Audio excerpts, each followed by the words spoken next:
అందరికీ నమస్కారం। ఈరోజు పెద్దపల్లి జిల్లా వ్యాప్తంగా ఉన్న పత్తి పండించిన రైతులకి కాటన్ కార్పొరేషన్ ఆఫ్ ఇండియాకి సంబంధించిన కేంద్ర ప్రభుత్వం ఈరోజు కొరువిల పేరిట తరుగు పేరిట ఈరోజు పత్తి రైతులని ఆగం చేస్తున్నారు।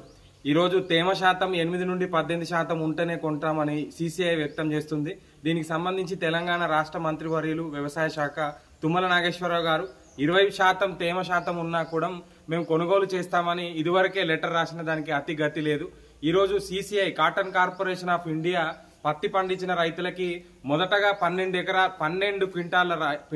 క్వింటాల పత్తి కొంటా అని నిబంధనలు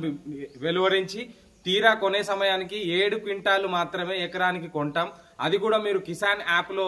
24 గంటల్లో స్లాట్ బుక్ చేసుకున్న వాళ్ళకి మాత్రమే కొనుగోలు చేస్తామని ఈరోజు పత్తి పండించిన రైతులకి కనీస మద్దతు ధర లేకుండా 8,110 రూపాయలు ఉన్న మద్దతు ధరని ఈరోజు 6,500కు కుదించడమే కాకుండా ఈరోజు తేమ పేరిట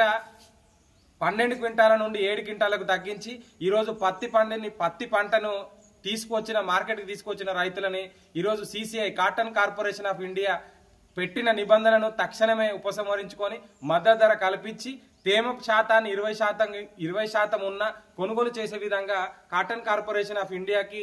ఇక్కడి భారతీయ జనతా పార్టీకి సంబంధించిన తెలంగాణ రాష్ట్ర కేంద్ర మంత్రులు, ఎంపీలు, ఎమ్మెల్యేలు కేంద్ర ప్రభుత్వంపై ఒత్తిడి తేవాలని, ఈ నిబంధనను ఎత్తివేయాలని ఈరోజు పెద్దపల్లి యువజన కాంగ్రెస్ పక్షాన మేము డిమాండ్ చేస్తున్నాం।